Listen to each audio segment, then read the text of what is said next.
예수님은 왜 서로 사랑하라고 3번이나 반복해서 말씀하신 걸까요? 예수님이 어떤 상황에서 이런 말씀을 하시는지를 살펴봅시다. 오늘 본문 바로 앞단락인 요한복음 13장 21절 이하에는 가룟 유다의 배신 이야기가 나옵니다. 예수님은 괴로워하시면서 이렇게 말씀하셨습니다. 너희 중 하나가 나를 팔리라. 오늘 본문 바로 뒤 구절인 요한복음 13장 36절부터 38절에는 베드로의 부인 이야기가 나옵니다. 38절 말씀은 이렇습니다. 내가 진실로 진실로 너에게 이르노니 닭 울기 전에 네가 3번 나를 부인하리라. 배신과 부인에 대표적으로 유다와 베드로가 거명되었지만 실제로는 12제자 모두가 이런 일에 연루되었다고 보아야 합니다. 12제자뿐만 아니라 요한복음 공동체에 속한 모든 신자들에게 배신과 부인의 신앙적 위기가 찾아오곤 했습니다. 그러므로 서로 사랑하라는 말씀은 일반적인 교훈을 주시기 위한 것이 아니라 이렇게 공동체가 해체될지도 모른다는 위기 상황에서 나온 것입니다. 예수님은 괴로워하시면서 마음을 드러내어 말씀하셨습니다. 내가 진정으로 진정으로 너희에게 말한다. 너희 가운데 한 사람이 나를 팔아넘길 것이다. 주님, 그가 누구입니까? 내가 떡 한 조각을 적셔서 주는 자가 바로 그 사람이다. 유다는 그 조각을 받고 나서 곧 나갔습니다. 때는 밤이었습니다. 유다가 나간 뒤 예수님께서 말씀하셨습니다. 이제는 인자가 영광을 받았고 하나님께서도 인자로 말미암아 영광을 받으셨다. 하나님께서 인자로 말미암아 영광을 받으셨으면 하나님께서도 몸소 인자를 영광되게 하실 것이다. 이제 곧 그렇게 하실 것이다. 이 말씀은 예수님 자신이 십자가에 달려 죽으실 것을 가리키는 말씀입니다. 여기서 예수님께서 영광을 받으셨다는 말씀은 예수님이 하나님의 아들이시라는 그분의 정체가 드러났다는 것을 말합니다. 그렇다면 십자가에 못 박혀 들려 올려지신 것이 영광이 되는 이유는 무엇일까요? 하나님의 영광이 뜻하는 기본 의미는 하나님의 본질이 드러남, 곧 계시됨입니다. 구약 성서에서 선지자들이 하나님께서 나타나심을 볼 때 하나님의 영광을 보았다고 합니다. 이때 그 영광은 종종 짙은 구름 속으로 찬란히 비치는 빛으로 형상화되었습니다. 그렇게 하나님의 영광이 나타나면, 즉 하나님의 본질이 드러나면 인간은 그분의 위대하심에 경탄하고 하나님을 절대적인 주로 인정하고 예배하게 됩니다. 그러므로 십자가에 달린 예수님, 즉 인자가 하나님을 영화롭게 한다 또는 그를 통하여 하나님이 영광을 받으신다는 말은 예수님께서 하나님의 본질을 드러내어 계시하여 사람들로 하여금 하나님을 하나님으로 인정하고 그분에게 예배와 찬송을 드리게 함을 말합니다. 예수님께서 십자가에 달려 죽으신 것은 하나님께서 우리를 구원하시기 위해 자신의 아들을 내어주신 사건입니다. 그러므로 십자가에 달리신 예수님은 하나님의 사랑을 계시하고 계십니다. 예수 그리스도는 십자가에서 하나님의 사랑을 계시하셨습니다. 하나님의 본질이 사랑임을 계시하셨습니다. 하나님의 본질은 사랑이시고 십자가에 달리신 예수님이 이렇게 하나님의 본질인 사랑을 드러내심으로써 사람들로 하여금 하나님의 위대하심에 경탄하고 예배하게 하셨습니다. 이것을 두고 하나님을 영화롭게 함, 하나님께서 영광 받으시게 함 등으로 표현하는 것입니다. 예수 곧 인자가 십자가에 달려 들려 올려짐으로써 하나님의 본질인 사랑을 계시하시어 하나님의 영광을 드러내신 것입니다. 하나님께서 영광을 받으시도록 하셨습니다. 예수님께서 말씀을 이어가십니다. 자녀들아, 내가 조금만 더 너희와 함께 있겠다.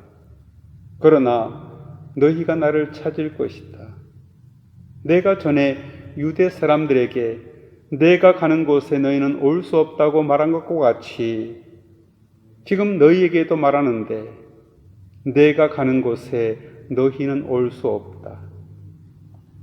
이제 나는 너희에게 새 계명을 준다. 서로 사랑하여라. 예수님의 서로 사랑하라는 말씀에는 특별히 눈에 띄는 점이 있습니다. 예수님은 서로 사랑하라는 말씀에 새 계명이라는 이름을 지어 붙여주셨습니다. 하지만 성경에서 사랑하라는 말씀이 새 계명은 아닙니다. 레위기 19장 18절은 다음과 같습니다. 원수를 갚지 말며 동포를 원망하지 말며 내 이웃 사랑하기를 내 자신과 같이 사랑하라. 나는 여호와니라. 그럼에도 예수님께서 서로 사랑하라는 말씀을 새 계명으로 주신 것은 일반적인 의미에서의 사랑을 가리키는 것이 아니라는 뜻입니다. 일반적인 의미에서의 사랑이라면 굳이 새 계명이라는 이름을 붙일 필요가 없기 때문입니다. 그래서 예수님은 내가 너희를 사랑한 것 같이 너희도 서로 사랑하라고 말씀하셨습니다. 그저 넓은 의미에서 일반적인 의미에서 사랑하는 게 아니라 내가 너희를 사랑한 것 같이 사랑하라고 하십니다. 사랑이 예수라는 인격과 그분의 삶과 그분의 운명과 서로 깊이 연관되어 있다는 뜻입니다. 그래서 그리스도교 신앙은 착하게 살고 양심적으로 사는 것에 무게를 두는 것이 아니라 예수님을 믿고 예수님과 일치해야 한다는 사실에 무게를 두는 것입니다. 이것이 그리스도교 신앙의 핵심입니다. 그렇다면 예수님은 제자들을 어떻게 사랑하셨기에 내가 너희를 사랑한 것 같이 너희도 사랑하라고 말씀하신 걸까요? 요한복음 13장에 예수님이 제자들의 발을 씻기시는 이야기가 나옵니다.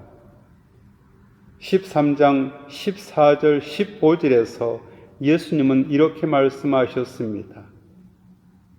내가 주 또는 선생이 되어 너희 발을 씻었으니 너희도 서로 발을 씻어주는 것이 옳으니라.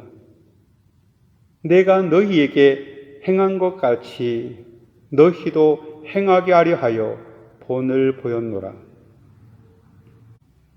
다른 사람의 발을 씻기는 일은 고대 사회에서 노예의 몫이었습니다. 예수님이 제자들의 발을 씻기시면서 본을 보이셨다는 것은 그리스도인들은 서로 노예처럼 철저하게 섬기는 자세로 관계를 맺어야 한다는 뜻입니다. 노예처럼 섬기겠다는 태도가 바로 서로 사랑하라는 새 계명이라 할 수 있습니다. 그런데 노예의 그런 태도는 오늘 우리가 살고 있는 사회에서는 현실적이지 않습니다.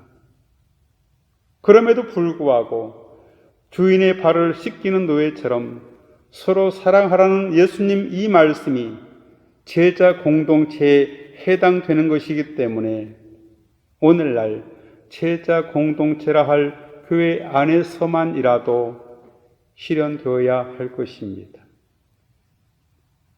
그러나 솔직히 말해서 세속 사회에서만이 아니라 교회라는 특별한 공동체 안에서도 발을 씻겨주듯이 노예처럼 섬기는 자세로 살아가기는 쉽지 않습니다. 왜냐하면 사람은 거룩한 일을 하면서도 세속적인 생각에 떨어지기 쉬운 속성을 가지고 있기 때문입니다. 내가 너희를 사랑한 것 같이 이 예수님 말씀을 보십시오. 제자들의 발을 씻기신 사건은 예수님 자신의 사랑을 일종의 퍼포먼스로 본을 보여주신 것입니다. 그러나 정작 중요한 것은 예수님이 행하신 사랑의 실체입니다. 그것은 예수 그리스도의 십자가에서의 죽음입니다.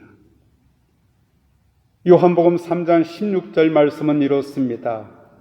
하나님이 세상을 이처럼 사랑하사 독생자를 주셨으니 이는 그를 믿는 자마다 멸망하지 않고 영생을 얻게 하려 하심이라. 예수님의 십자가가 곧 사랑의 실체라는 뜻입니다. 왜냐하면 우리는 십자가와 부활로 인해서 참된 생명을 얻었기 때문입니다. 참된 생명은 죄와 죽음으로부터의 해방을 가리킵니다. 이 사실을 알고 믿는 사람은 비록 부분적이지만 실제 삶에서 노예의 영성으로 살아갈 수 있습니다. 하나님의 사랑을 경험한 사람만이 하나님의 마음으로 사랑할 수 있기 때문입니다. 여기에 해당되는 사례가 누가복음 7장 36절부터 50절에 나옵니다. 예수님이 바리새인 집에 식사 초대를 받아 가셨습니다. 그 동네에 죄 지은 한 여자가 있었습니다. 그녀는 예수님 발 곁에 다가와 서더니 울면서 그 눈물로 그분의 발을 적셨습니다. 그녀는 머리를 풀어 예수님 발에 떨어진 눈물을 닦은 뒤에 발에 입을 맞추고 향유를 부었습니다. 노예나 할 수 있는 행위였습니다. 아니, 노예라기보다는 한 걸음 더 다가선 사랑의 극치를 보여주었습니다. 주인인 바리새인을 비롯해서 거기 모인 사람들은 이런 상황을 아주 언짢게 생각했습니다. 그러자 예수님은 그들에게 이런 말씀을 들려주셨습니다. 어떤 돈놀이꾼에게 빚진 사람이 둘이 있었는데 한 사람은 500데나리온 빚을 졌고 또 한 사람은 50데나리온 빚을 졌다. 두 사람 다 갚을 길이 없으므로 돈놀이꾼은 둘에게 빚을 없애 주었다. 그러면 그 둘 중에 누가 그를 더 사랑하겠느냐? 시몬이 대답했습니다. 더 많이 빚을 면제받은 사람이라고 생각합니다. 네 판단이 옳다. 이 여인이 보이느냐? 내가 너의 집에 들어왔을 때 너는 내게 발 씻을 물도 주지 않았다. 그러나 이 여인은 자신의 눈물로 내 발을 적시고 자신의 머리털로 닦았다. 너는 내게 입을 맞추지 않았지만 이 여인은 내가 들어와서부터 줄곧 내 발에 입을 맞추고 있다.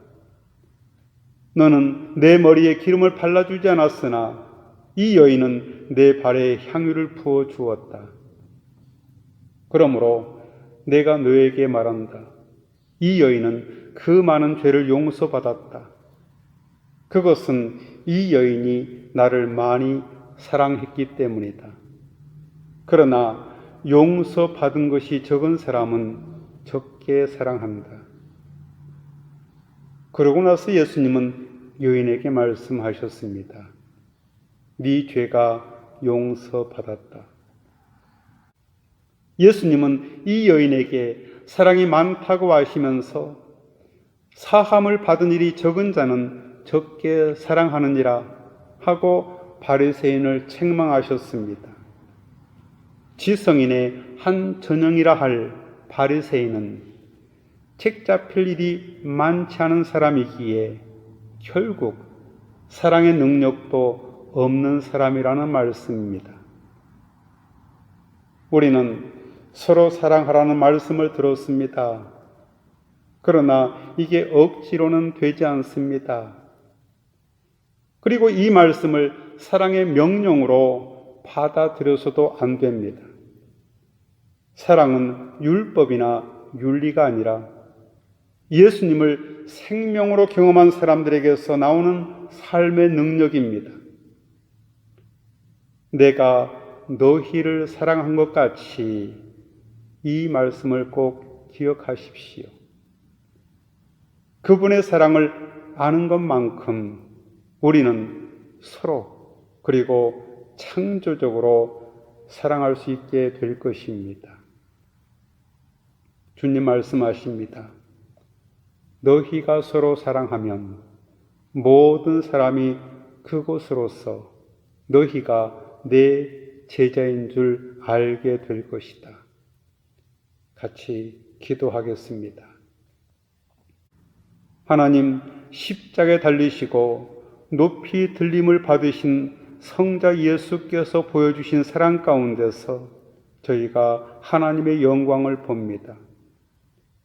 부활하신 주 예수님, 이제와 영원토록 성부와 성령과 함께 한 하나님으로 살아계시고 다스리실 우리 주 예수 그리스도의 제자로서 우리가 서로 사랑하오니 이로써 다시금 영광을 받으시옵소서. 예수님의 이름으로 기도하옵나이다. 아멘.